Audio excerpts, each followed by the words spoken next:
Selamat pagi, salam. Ketemu kembali dalam sarapan pada pagi hari ini. Pada pagi ini saya beri judul Respon terhadap Kasih Allah. Firman Tuhan dalam Yohanes 3:16, karena begitu besar kasih Allah akan dunia ini, sehingga ia telah mengaruniakan anaknya yang tunggal, supaya setiap orang yang percayanya kepadanya tidak binasa, melainkan beroleh hidup yang kekal. Hampir seluruh orang yang Kristen, mereka tahu tentang firman ini, bahkan hafal mereka. Tetapi bagaimanakah kita dapat melihat kasih Allah itu di dalam kehidupan kita? Bagaimanakah kasih Allah itu dirupakan, dimanifestasikan dalam kehidupan kita? Mari kita lihat dalam Roma pasal 5 ayat 5, 6, dan 8.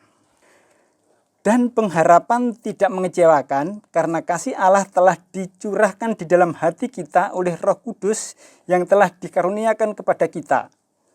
Ayat 6, karena waktu kita masih lemah, Kristus telah mati untuk kita, orang-orang durhaka, pada waktu yang ditentukan oleh Allah.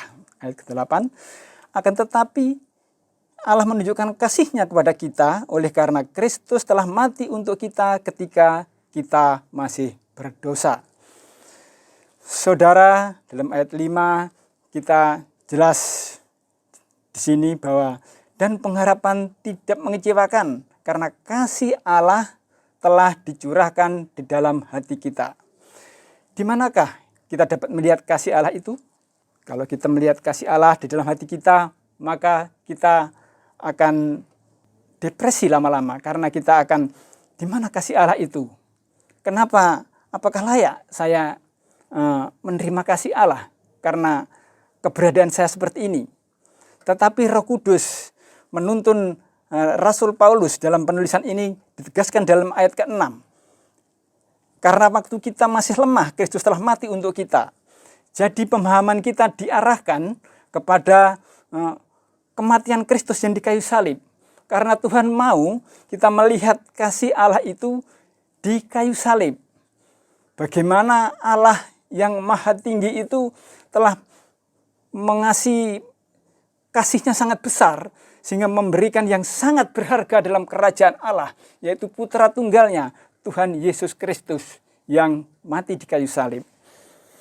Tuhan menginginkan, Tuhan mau kita melihat bahwa Yesus yang digantung di kayu salib itu adalah untuk menggantikan kita, untuk menggantikan saya dan saudara.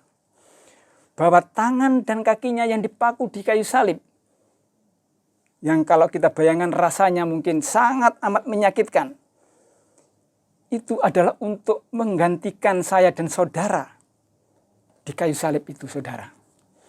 Bahkan klimaknya ketika Yesus mati di kayu salib dengan lambungnya yang ditombak, mati tergantung di kayu salib. Itu untuk menggantikan saya dan saudara, untuk membayar lunas semua dosa-dosa kita. Tuhan ingin saya dan saudara melihat itu, melihat kasih Allah yang besar itu, wujud nyata, rupa kasih Allah diwujudkan dalam kasih Kristus yang sudah mati di kayu salib itu. Saudara yang kasih Tuhan, milik Allah Bapa yang sangat berharga itu, yang sangat sempurna, 100% original dan sempurna itu, yang paling the best di surga diberikan kepada saya dan saudara. Kemudian bagaimanakah kesempurnaan kasih Allah? Bagaimanakah kasih Allah yang sempurna yang sudah diberikan itu ada di dalam diri kita? Bagaimanakah respon kita terhadap kasih Allah yang sempurna itu? Mari kita lihat di dalam 1 Yohanes pasal 4. Ayat ke-17 dan 18, firman Tuhan. Dalam hal inilah kasih Allah sempurna di dalam kita, yaitu kalau kita mempunyai keberanian percaya pada hari penghakiman. Karena sama seperti Dia, kita juga ada di dalam dunia ini. Ayat 18, di dalam kasih tidak ada ketakutan. Kasih yang sempurna melenyapkan ketakutan, sebab ketakutan mengandung hukuman, dan barang siapa takut, ia tidak sempurna di dalam kasih. Di sini firman Tuhan jelas bagaimana kesempurnaan kasih Allah di dalam hidup kita. Dalam hal inilah kasih Allah sempurna, yaitu kalau kita mempunyai keberanian percaya pada hari penghakiman bahwa Yesus Kristus akan membebaskan. Yesus Kristus akan menyelamatkan kita. Jadi respon kita yang benar kepada kasih Allah yang sempurna ini dengan keberanian yang nyata, keberanian yang sungguh dari hati nurani kita yang paling dalam, maka kasih Allah yang sempurna itu akan sempurna dalam diri kita, di dalam kehidupan kita. Sehingga kita tidak perlu ragu lagi, tidak perlu takut lagi, karena segala ketakutan lenyap kepada kasih yang menyelamatkan. Saudara yang dikasihi Tuhan, kenapa kita berani memiliki keberanian percaya pada hari penghakiman, pada Kristus Yesus yang membawa kita pada keselamatan? Mari kita lihat dalam ayat 17b.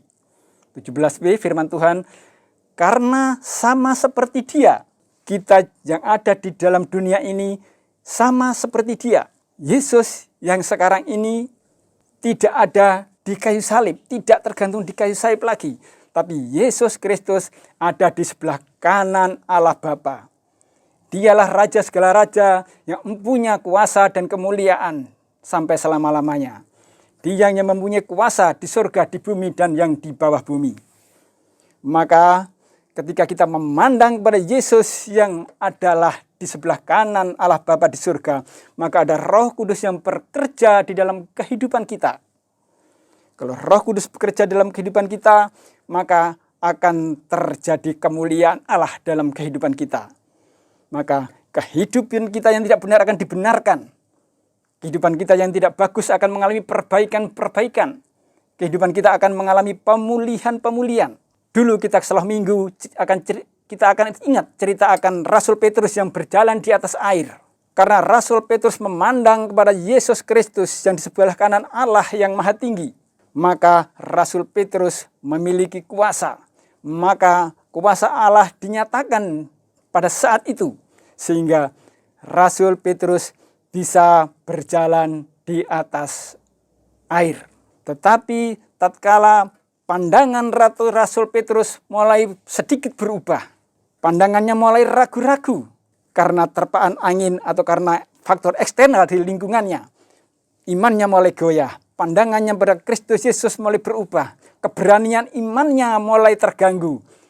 Maka ia mulai tenggelam ke dalam air. Juga dalam kisah seorang penjahat yang disalibkan di sebelah kanan Tuhan Yesus Kristus. Di sebelah kanan Tuhan Yesus Kristus ada seorang penjahat yang dosanya sangat amat besar sehingga ia harus dihukum mati di kayu salib. Dia berkata kepada Tuhan Yesus, Yesus, ingatlah aku kalau engkau datang menjadi raja. Hal ini adalah pengharapan. Hal ini adalah keberanian pengharapan, keberanian iman percaya kepada Yesus. Yang akhirnya Roh Kudus bekerja di dalam kehidupan sang penjahat ini. Dan ia dibawa Tuhan Yesus ke Firdaus saat itu juga. Dalam kisah perjanjian lama pun dapat kita lihat. Dalam kisah Daniel, Sadrak, Mesak, dan Abednego ketika zaman pemerintahan Raja Nebukadnezar. Pada waktu itu Raja Nebukadnezar mengadakan patung yang sangat besar, patung emas, di mana semua rakyatnya, termasuk penggawa kerajaan, diminta untuk menyembah patung itu.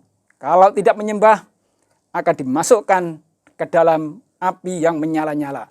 Namun, karena Daniel, Sadrak, Mesak, dan Abednego adalah seorang abdi Allah yang setia, yang pandangannya kepada Allah Bapa di surga, sehingga ia memiliki kuasa karena imannya, karena pandangannya, karena harapannya kepada Allah Bapa di surga.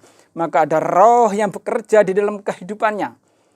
Sehingga ada kuasa di dalam kehidupannya yang membawanya kepada kemuliaan Allah.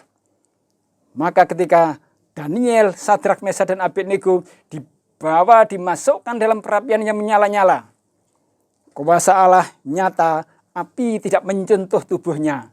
Bahkan jaketnya pun tidak tersentuh sama sekali. Saudara yang dikasihi Tuhan, Hal ini pun juga terjadi dalam kehidupan kita saat ini. Dalam kehidupan nyata kita sekarang ini. Dalam kehidupan pekerjaan kita. Dalam kehidupan rumah tangga kita. Dalam kehidupan pelayanan kita. Kalau mata kita memandang kepada Yesus Kristus yang ada di sebelah kanan Allah Bapa kita di surga, maka Roh Kudus akan bekerja dalam kehidupan kita. Maka kuasa kemuliaan Allah akan nyata. Maka permasalahan-permasalahan dalam kehidupan kita satu persatu akan dibenahi. Area-area yang mengalami kekurangan, yang mengalami kerusakan di dalam hati, pikiran, dalam diri kita akan diperbaiki. Mungkin lingkungan perekonomian kita, mungkin lingkungan pelayanan kita, mungkin area komunikasi kita dengan sesama, mungkin hati kita yang mungkin keras. Tetapi karena kita memandang kepada Yesus yang di sebelah kanan Allah Bapa, maka pemulihan-pemulihan akan terjadi. Maka hidup kita akan dipulihkan dan dibenahi. Pertama, keselamatan itu sudah jaminan dalam hidup kita. Yang kedua, pemulihan dalam kehidupan nyata satu persatu akan dibenahi dan diperbaiki. Oleh karena itu, saudara-saudari yang dikasihi Tuhan, saya mengajak, marilah kita memberikan respon yang benar. Karena kasih Allah yang sempurna itu yang sudah diberikan kepada kita itu adalah sangat berharga. Harta yang sangat mulia dan sangat berharga di kerajaan surga. Yang paling the best di kerajaan surga diberikan kepada kita. Yang wujud kasih yang sempurna itu diberikan di kayu salib untuk membayar semua dosa kesalahan kita. Mari kita responi itu bersama-sama. Mari kita responi itu di dalam hati kita masing-masing kepada dengan iman, dengan keberanian iman percaya yang sungguh-sungguh. Sehingga Roh Kudus bekerja dalam kehidupan kita. Pemulihan-pemulihan terjadi dalam area-area kehidupan kita yang mengalami kerusakan. Hidup kita diberkati Tuhan. Pekerjaan kita diberkati Tuhan. Keluarga kita diberkati Tuhan. Anak-anak kita diberkati Tuhan. Pelayanan kita diberkati Tuhan. Terima kasih. Sekian renungan pada pagi hari ini. Selamat pagi. Salam.